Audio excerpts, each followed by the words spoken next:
Hi, welcome to our channel where we share the most intriguing stories. He came home early, 40 minutes from nowhere, only to find bulldozers tearing through his desert fortress. No warning, no permit, just dust, destruction, and a forged signature. What began as a land dispute with a smug HOA president unraveled into a web of fraud, fire, and revenge.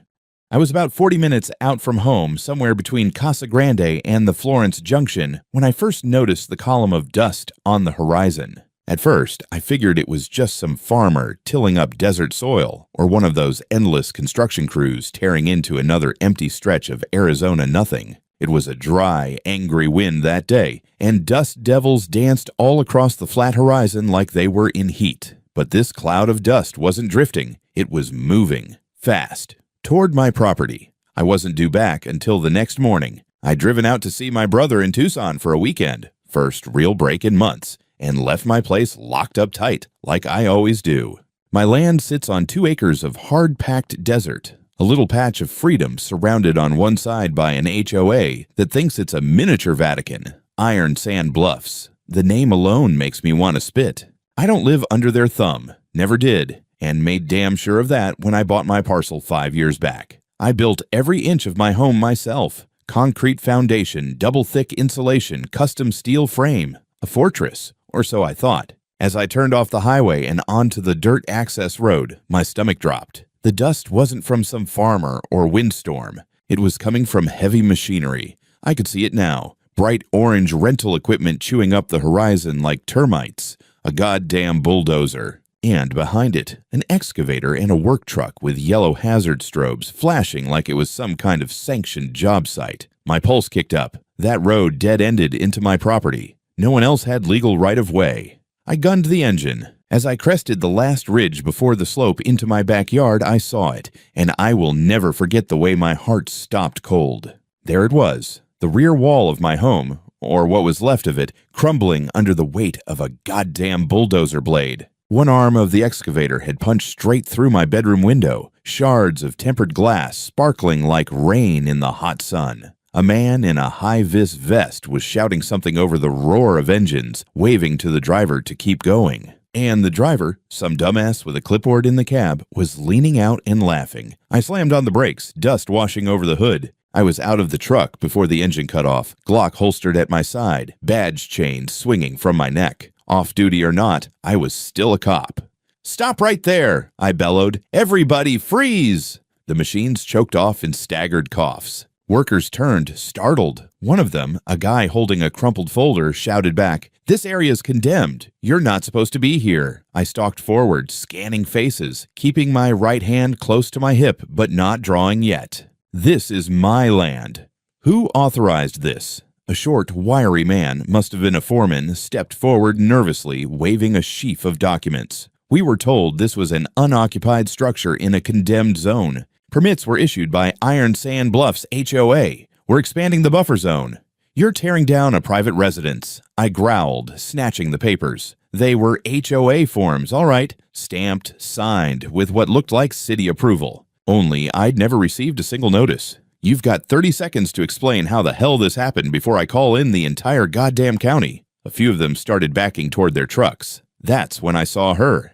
Karen Jennings, president of the HOA. Bleach blonde, tailored khakis, holding an iPad like it was a damn royal decree. She was walking briskly toward me with a fake smile frozen on her face, like she'd just been caught jaywalking and was trying to charm her way out of it. "Officer Holt," she said, all sweetness and condescension. "You weren't supposed to be here until Monday. We assumed you'd already vacated."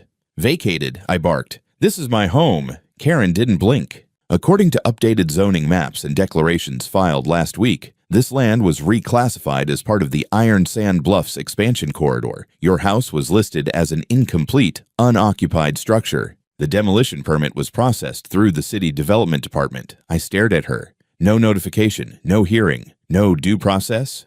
Oh, it was posted. Certified mail, electronic delivery, check your junk folders. She had the gall to smirk. My jaw clenched. "You forged something." Her smile twitched. "That's a very serious accusation." I turned, scanned the damage. The back wall of my house was half collapsed. The bulldozer had split the foundation near the support beams. My bedroom was exposed to the open air. The floor was cracked. My workbench was a pile of twisted steel. There were boot prints across my flag, the one I'd flown in Afghanistan. Karen clicked her tongue. "It's just property, Jared." That was when I knew this wasn't a mistake. This was a hit job. Deliberate, calculated. And she thought she could get away with it because I was just some rural cop with a house in the middle of the desert. I looked her dead in the eye. "You're done." I pulled my phone, hit speed dial. First call went to the county zoning office. The second, the sheriff. The third, a contact in the land commission. I wasn't waiting for this to play out on HOA terms. Karen's smile faltered. She turned, whispering urgently to one of the contractors. I walked back to my truck, holstered my Glock, and opened the glove box. Inside was every piece of documentation I'd ever filed. Deed, title, zoning exemptions, and the signed statement from the county when I bought the land. Not subject to HOA governance. Ever. This wasn't going to be another HOA expansion horror story. Not on my watch.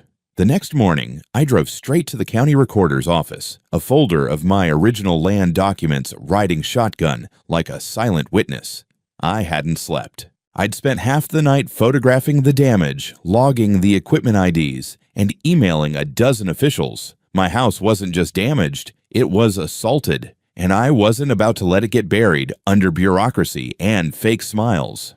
I parked in front of the Development Services building in Florence, walked in like I owned the place, and asked to speak to whoever had signed off on the so-called demolition order. The clerk gave me a look like I was speaking Latin. "Sir, we don't process HOA expansions here. That's private governance." "No," I said flatly, placing the crumpled demo form on the counter. "This one's got the city seal on it. It says the reclassification was approved last Thursday by the Deputy Director of Planning." Her brows furrowed. She tapped a few keys, scanned the screen, then frowned. "There's nothing here matching this case number." "What about the parcel reassignment?" She tried again. "Nothing. And we definitely didn't issue any demolition permit for that property. Your land isn't even within the city's controlled zone. It's rural exempt." I leaned in, quiet. "Then someone forged your deputy director's signature." She went pale. 10 minutes later, I was sitting across from the actual deputy director, a tired-looking man named Harris with sweat stains under his collar and 2 phones ringing on his desk. He took one look at the document and muttered, "Jesus Christ." "That your signature?" He shook his head. "That's a scanned stamp. We haven't used this header in over a year. And this isn't even our parcel number format. So someone submitted this under your name, used your seal, and passed it off as city authorization." He leaned back. "Looks that way." My fingers tapped the armrest. "I need a formal statement that no permit was ever issued, written, signed, and time-stamped."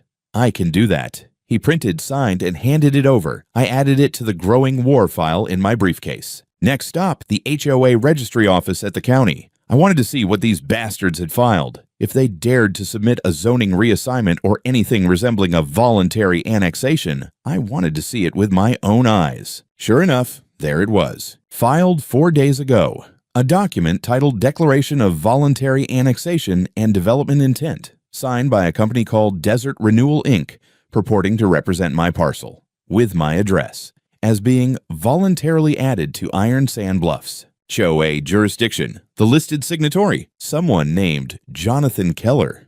Never heard of him in my life. Underneath was a scribbled signature, not mine, and a notarized stamp that looked like it had been made in Microsoft Paint. I asked the clerk who filed it. She clicked, scrolled, then said, "It was dropped off in person by Karen Jennings, marked urgent." Who verified it? No one. It's pending review. But technically, it's in the system, which allowed the HOA to cite it as in process during permit application. I wanted to punch something. Pending review is a legal gray zone. It means a document exists in limbo, not accepted, not rejected, but just enough to be weaponized by a bad actor, and Karen Jennings was nothing if not a professional manipulator. I filed a formal objection to annexation on the spot, included a copy of my original title deed, and attached the deputy director's letter declaring the demo permit fraudulent. Then I requested a hold on any HOA-related filings connected to my property, pending a full investigation. The clerk's eyes widened as she read the materials. "Mr.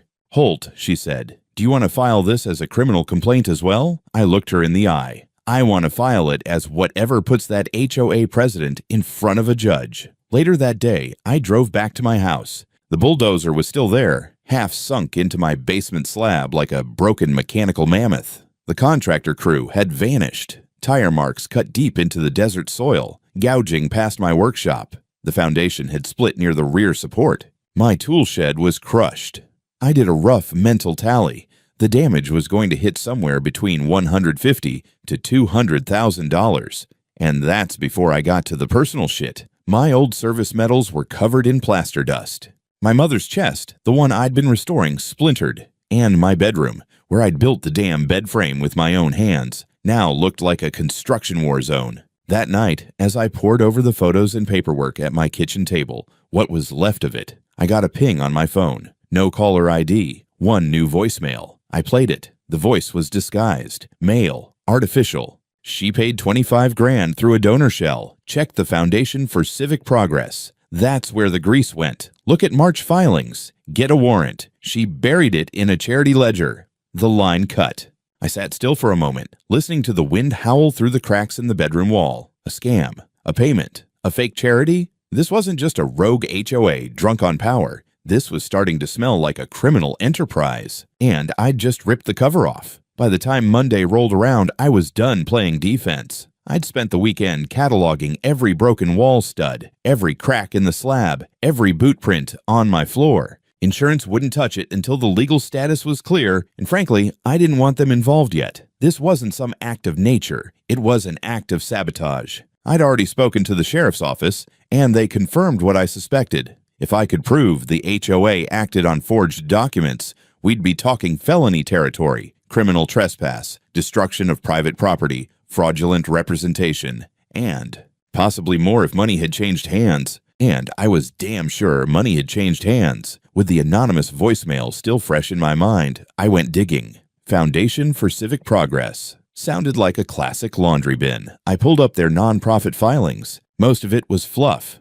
Local donations, public grant proposals, the usual tax shelter smoke. But buried in the Form 990 for March of this year was a single entry. Community Development Gift, $25,000. Anonymous donor facilitated by Iron Sand Bluffs Homeowners Association. I smiled, cold and hard. There it was, hidden in plain sight. I brought this to the assistant DA and requested an investigative subpoena. I had enough. Fake annexation filings, forged permits, and now what looked like a bribery attempt. They agreed. The warrant would take a few days, but in the meantime, I asked for something else, a search warrant for the HOA's main office. You want to go in yourself? The ADA asked, raising a brow. I'm not walking in there with a camera crew, I replied, but I know what to look for, and I know they're going to start shredding everything the minute they get wind of this. He nodded. We'll have a detective go with you. You're not doing this alone. That Friday, just before lunch, I walked into the HOA's office building with a court order in one hand and a sheriff's deputy at my side. Karen Jennings was already there, like she'd been tipped off. She stood behind the reception desk, arms folded, fake chipper, as always. This is a private association office, she started. I dropped the warrant on the counter. Not anymore. The look on her face as the deputy unlatched the door and we stepped inside, worth every shattered cinder block back at my house. The office was clean, suspiciously so, too clean. Desks were scrubbed bare, filing cabinets half empty, computers powered down, but they weren't fast enough. The deputy's tech specialist immediately cloned their main server hard drive. I went for the storage room, where I suspected the old records were kept. And jackpot, dusty banker boxes stacked floor to ceiling, all labeled by project name. One of them read, Redistricting Holt 2023. Inside, I found a printed schematic of my property overlaid with HOA expansion lines in red ink. Email printouts with subject lines like, Holt site, status. Just move forward. He's a beat cop. Won't have the resources. A draft letter never sent titled Notification of HOA Action, complete with fake mailing tracking numbers and forged USPS delivery confirmations. Internal messages between Karen and the HOA's legal rep. His title's clean, but no one cares. Just push it through. City's too disorganized to catch it. My blood boiled. They'd planned this down to the hour. They'd faked mail delivery, falsified jurisdiction lines, and gambled on my silence. All because I was, in their words, just a cop. I turned to Karen, who was now being questioned by the deputy. "We've had complaints," she was saying. "The community wanted it. He left the house vacant. We assumed." "Assumption doesn't bulldoze someone's goddamn home," I snapped. She didn't reply, just stared at the wall like she was trying to calculate how fast she could slither out of this. The last thing I pulled was a USB stick, jammed awkwardly into the back of the office printer. Rookie mistake. Back home, I plugged it into a secure laptop. It contained a full backup of internal HOA communications from the past 2 years, likely automated. Buried in a folder titled Old Exec Correspondence was a long PDF chain of internal chat logs. Keywords like Phase 2, remove fence line before permit review, demolish quietly before he gets back. Easier to ask forgiveness than permission. Secure the bulldozer for the 13th. And finally, from Karen herself, he's just a local guy. Military background, sure, but no one listens to desert people. We'll buy him out after the wall's down. I closed the laptop, poured myself 2 fingers of whiskey, and stared at the ruins of my home. No, Karen, you're not buying me out. You're getting bought and sold in court. By Monday morning, the ruins of my back wall were still open to the desert, and I was still finding chunks of insulation half buried in the dirt. But now I had something more valuable than drywall or concrete. I had evidence. With the hard drive clone, the USB archive, and the fake annexation documents in hand, I filed a full criminal complaint with the county prosecutor's office. The assistant DA, a sharp young woman named Colleen Reiser, didn't need much convincing. She took one look at the forged USPS receipts and muttered, "They're cooked." "Every signature," I said, pointing to the HOA filings. "Every stamped approval, all of it. Fabricated. And the demolition equipment. Rented in HOA's name. They paid cash. I've got the rental invoice." That afternoon, I sat down with my lawyer, James Alder, a straight-shooting litigator who looked like a rancher and argued like a cobra. We'd worked cases together back when I was on rotation with county narcotics. Now he was my personal blade. "We're filing civil and criminal," he said. "Fraud, trespass, destruction of private property, attempted theft by annexation. And we're going after personal liability." "Jennings, too." He nodded. "Especially Jennings. She's the one pushing this like a land grab. I want her under oath." We filed 2 suits, one criminal, one civil. Alder attached the full exhibit folder, including the schematics showing their expansion plans crossing my property line, the fake annexation forms, the charity money trail, and the internal HOA messages talking about pushing it through while the cop is gone. I gave a sworn statement. So did the deputy who accompanied me to the search. The whole case started rolling fast. Too fast for Iron Sand Bluffs to cover their tracks. They tried, though. Oh, they tried. The next day, HOA filed a countercomplaint, accusing me of escalatory behavior, brandishing a firearm on HOA representatives, and public defamation of a certified residential development board. I nearly laughed. I hadn't even drawn my sidearm. My truck dash cam footage showed everything, including me yelling for the machines to stop while holding my phone, not a gun. Still, they sent a PR packet to the local press. Some watered-down press release filled with dog whistle phrases like dangerous escalation, volatile landowner, and isolated incident during expansion. Karen's photo was front and center, chin tilted like she was the damn patron saint of suburban. Order. They thought I'd back down if they spun it, so I beat them to the punch. I contacted an old friend of mine who worked freelance for a statewide podcast that covered abuse of power and local government failures. I handed over the emails, the forged annexation paperwork, and the Foundation for Civic Progress donation trail. He ran a piece within 72 hours. The HOA that tried to bulldoze a cop's home. It went viral. Local news picked it up. Then regional. I stopped being the guy with the hole in his house and started being the guy who caught HOA fraud red-handed. My inbox exploded. Dozens of other homeowners wrote me, people who'd lived under HOA boot heels for years. One woman had her solar panels ripped out because they weren't approved. Another had her car towed because her bumper sticker was offensive to community standards. It was like a floodgate had opened. The pressure cooked fast. The prosecutor called to say they were elevating the case to a felony investigation. The court issued a temporary injunction against Iron Sand Bluffs, halting all demolition or expansion activity, effective immediately. Karen tried to pivot. She went on the local morning show draped in a flag scarf, all community values and upholding neighborhood harmony. She even referred to my house as a temporary dwelling under extended construction, as if I was living in a treehouse. So I showed up that same night on another channel with footage of my service in Afghanistan, shots of me building my home from scratch, and dash cam audio of her crew laughing while they ripped through my wall. Then I said, looking straight into the camera, "This is what HOA abuse looks like. It looks like corruption disguised as order. And if it can happen to me, a cop, a veteran, a homeowner on fully private land, then it can damn sure happen to anyone." That was the moment people started paying attention, not just locals. The county board called an emergency hearing. Some HOA members, previously loyal, started distancing themselves from Karen. One even emailed me privately saying, "I didn't vote for any of this. She never told us the land wasn't part of our charter." I sent it straight to the DA. That same week, I got confirmation that the Foundation for Civic Progress had quietly purged Karen's donation from their website. No statement, just gone. They knew. Everyone knew. But the best part? We weren't even at trial yet. They say pressure bursts pipes, but where I'm from, it also smokes out cowards. And something told me Karen Jennings and her HOA cult were starting to sweat. I kept my Glock on my nightstand now. Old habit from the Army. But it wasn't paranoia this time, just pattern recognition. People like Karen didn't go down without trying to sink their teeth in one last time. The first hit came on a Tuesday. I was returning from the courthouse where Alder and I had just filed a discovery motion for full HOA internal correspondence when I noticed something off near my back fence line.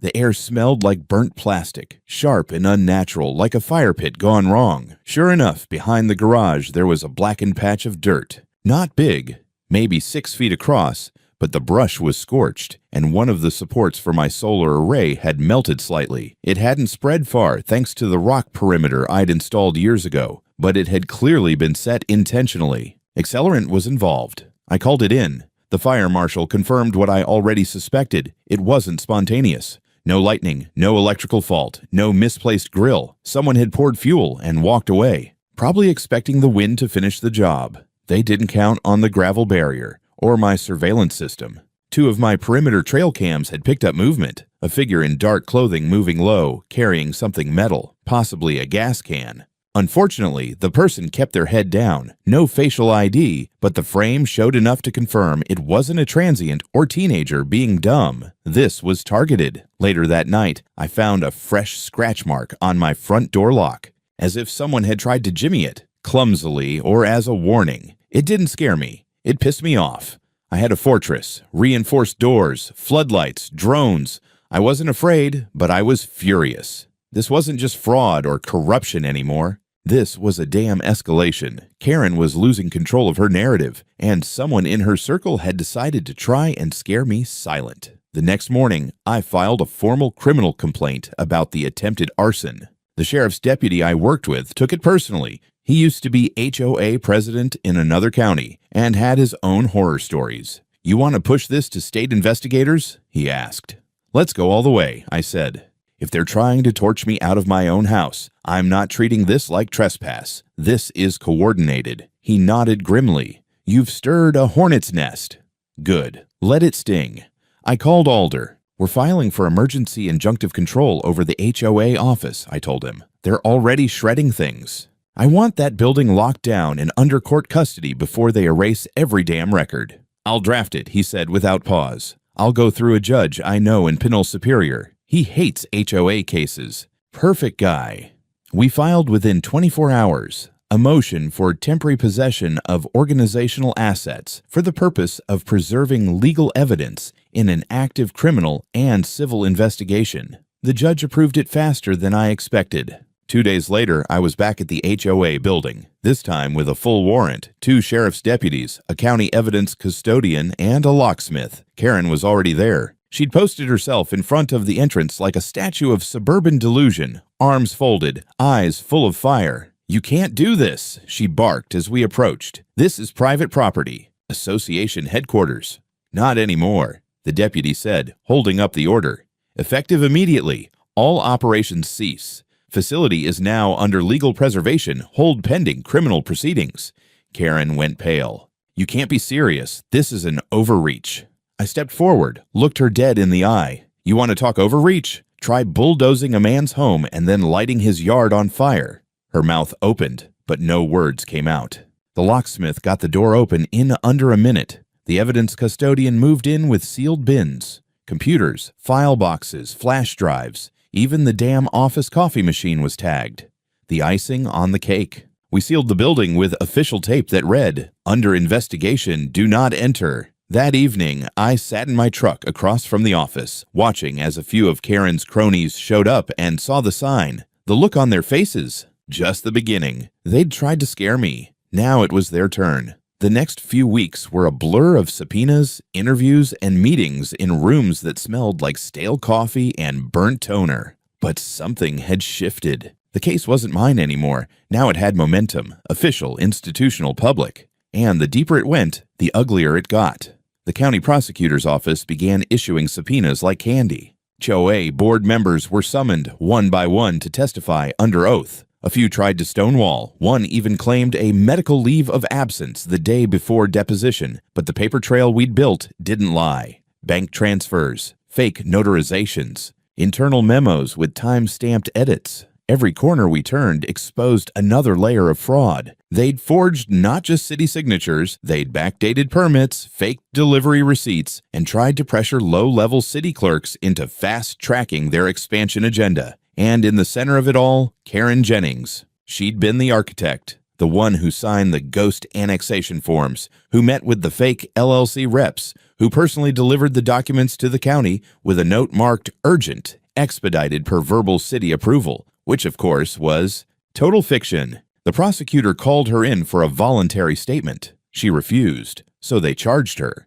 First count, felony fraud. Second, criminal trespass. Third, destruction of private property. Fourth, attempted unlawful seizure of land by misrepresentation. She was arrested in the parking lot of a wine bar outside Maricopa, wearing sunglasses and carrying a gym bag. When the mugshot hit the news, it exploded. This wasn't just a local scandal anymore. State media picked it up. Suburban war zone, one outlet called it. The HOA that went too far. I watched the coverage while eating cold Chinese food in my half-gutted living room, surrounded by the skeleton of a home I used to recognize. But I didn't feel triumphant. Not yet, because I knew what was still at stake, the other board members, and my land. Karen's arrest triggered panic in the HOA ranks. 2 board members resigned within 48 hours. One filed a statement claiming he'd acted under duress. Another tried to shift blame onto the HOA's legal counsel, a man named Voss, who promptly vanished from his Phoenix office and left the state. Alder filed a motion to freeze the HOA's assets. Their defense team tried to object, claiming the organization needed operating funds. We responded with a 3-inch thick brief titled Operating Funds Used for Criminal Activity. The judge read it, sighed audibly, and approved the freeze. At the same time, we began settlement talks, or rather, they did. Their newly appointed interim board sent a letter offering amicable resolution options, which included a rebuild of my home and a modest 6-figure compensation for temporary hardship. I sent back one sentence: "You can't rebuild integrity."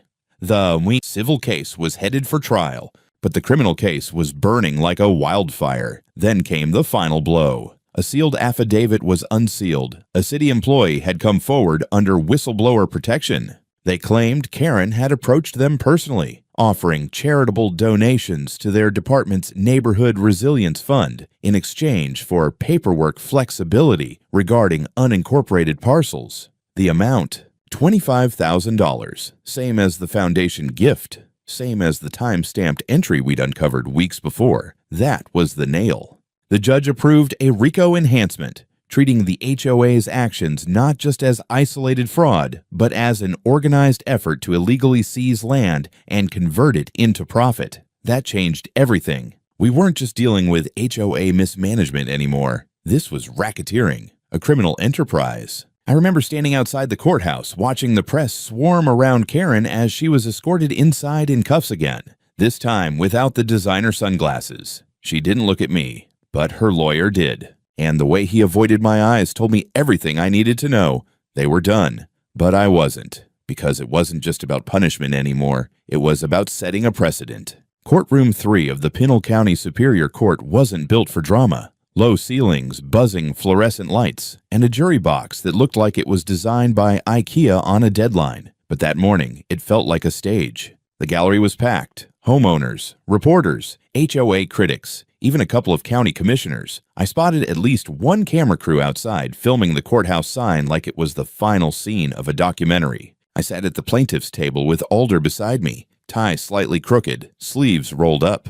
Across from us, the remains of iron sand bluffs, a fractured legal team, a substitute board president, and a visibly exhausted public relations consultant scribbling into a notepad, like her life depended on it. Karen Jennings wasn't present. She was still in holding, awaiting sentencing in the criminal case, but her fingerprints were on every page of what came next. The judge opened with a sigh, the kind only someone with decades on the bench could master. Then he turned to Alder. "Mr. Alder, you may proceed." Alder didn't grandstand. He didn't pace or shout. He just laid it out. Calm, brutal, undeniable. Exhibit A. The forged annexation documents with side-by-side signature analysis from a handwriting expert.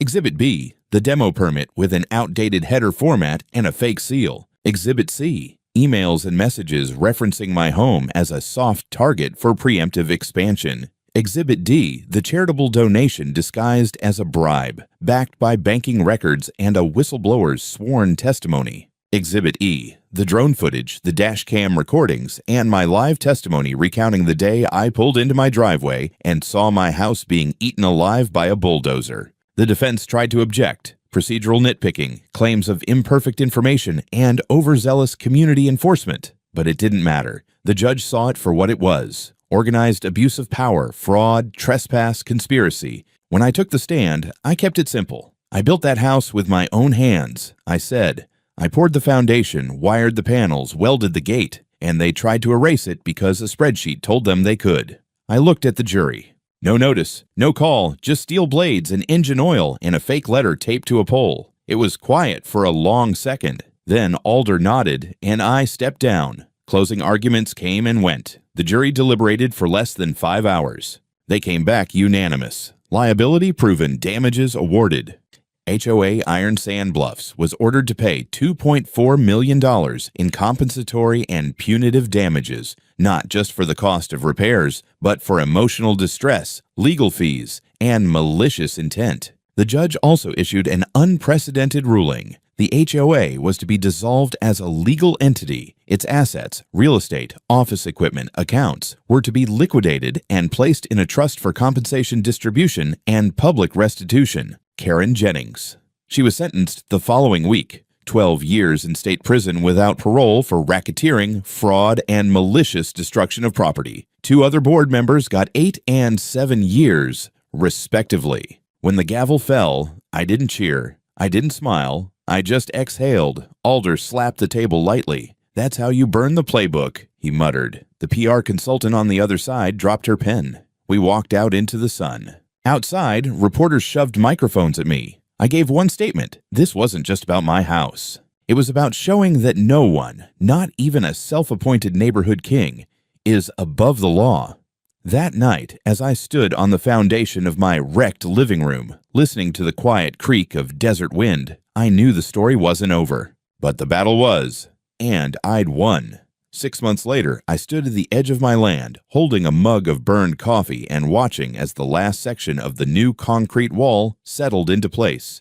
12 feet high, reinforced, angled inward to deflect climbing, topped with motion sensors, floodlights, and a no trespassing sign the size of a mattress. But the real centerpiece wasn't the wall. It was the sign right in front of it, staked deep into the red Arizona soil, surrounded by steel poles and solar spotlights that lit it up like a billboard every night. Police training zone, no HOA, no forgiveness. It wasn't just decoration. Next to the rebuilt house, stronger, smarter, better designed, I'd poured a full-scale training yard, shoot house, obstacle course, vehicle approach track. The kind of place rural departments could use without waiting on state approval or paying $6,000 a weekend to a private facility. I called it Holt Field. It wasn't a vengeance project. It was a statement. I didn't rebuild just to move on. I rebuilt to take root, harder than before. With the settlement money, I'd restored my home, doubled the defensive perimeter, and bankrolled a legal startup for landowners facing HOA abuse. Alder and I called it Free Ground Legal Initiative. We offered pro bono consultation for homeowners stuck in HOA conflicts across the Southwest. Emails poured in. People wanted advice, support, someone to fight back, and we gave them tools to do it. Then came the hearing before the State Committee on Private Governance. They asked me to testify. I told them everything: the forged documents, the bribes, the bulldozers, the fire, the silence. After my statement, they drafted the first version of the Arizona HOA Accountability Act, a law requiring full transparency of all HOA filings, pre-approval of demolition permits on any parcel not explicitly under HOA authority, mandatory, third-party verification for annexation filings, criminal liability for board members acting outside charter boundaries. It passed with bipartisan support. I became the face of it, not by choice, but I didn't fight it either. Sometimes it takes a hole in your house to open one in the system. Karen Jennings, still in Perryville prison last I checked. Someone told me she teaches business ethics now. Go figure. The land where the HOA office once stood, auctioned, bought by a couple who turned it into a veteran-owned gun shop and outdoor gear supply. Fitting. People still stop by my gate sometimes, ask for a photo with the sign. Ask me if the story was real. I always tell them the same thing. Every inch of this land has been tested, and it held. Sometimes I still wake up thinking I hear the rumble of a bulldozer outside, but it's not fear anymore. It's memory, and it keeps me sharp.